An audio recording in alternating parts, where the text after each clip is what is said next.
Most children learn to swear before they can even recite the alphabet. Usually a child knows at least one swear word by the age of 2.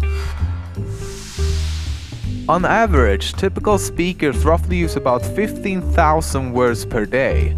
About 75 of those words are swear words. For comparison, that's about the same amount as words like we and our. Keep in mind though that these numbers can differ greatly between individuals, depending on age, nationality, occupation, and so on. When you hurt yourself, swearing can actually help ease the pain.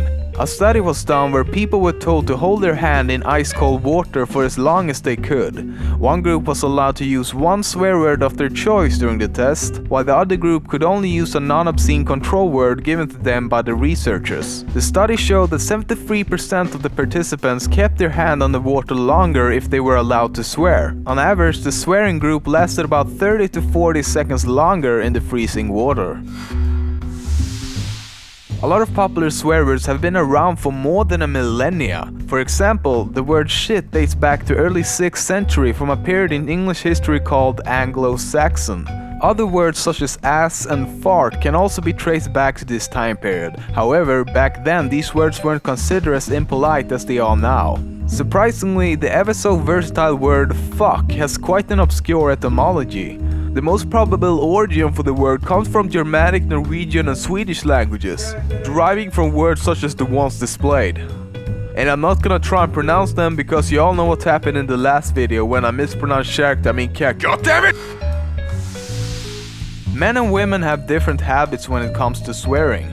For example, men most commonly use the words fuck, shit and motherfucker, while women usually prefer the words bitch, piss and retard. Men usually swear more often than women, but reduce the use of profanity when women are around. Women, however, seem to swear more when men are around. But the real difference lies with age, where it peaks during the teenage years and then declines thereafter. In comics and other types of text, you can often see a cluster of symbols as substitutes for profanity. These things actually have a name of their own. It's called a grolix. Some of you might be wondering why I'm not using the word cursing or cussing. Well, that's because cursing actually has a slightly different meaning than that of swearing. Cursing literally means to curse someone. Phrases such as "God damn it" and "May the devil take you" would fall under this category.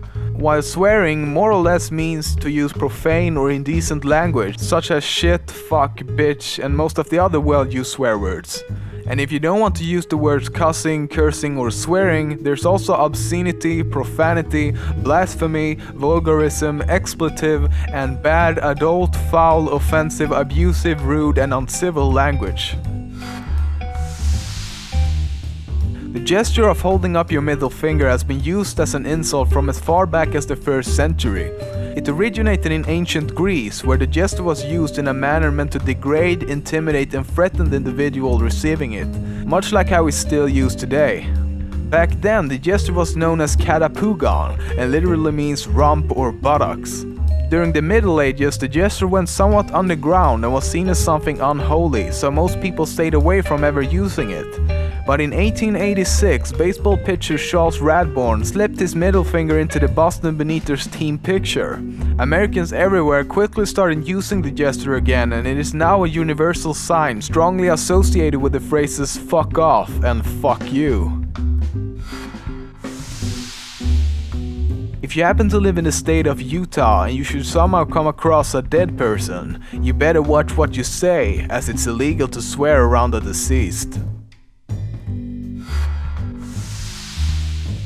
There are tons of reasons why we swear. For example, swearing can be used to relieve pain, as mentioned earlier, or it can be used to inflict pain on someone else, not physical but emotional pain. Or it can be used to make something sound funnier, wittier, or more exaggerated than it really is. It can be used to fit in or sound cool. We also perceive swearing as the lack of intelligence, but just as many perceive people who swear as more intelligent. But the biggest reason of all, the reason why almost all of us use swear words, is because we don't think it's such a big deal. It's part of the language we speak and it's very useful, so why not use it? We simply don't have any fucks to give.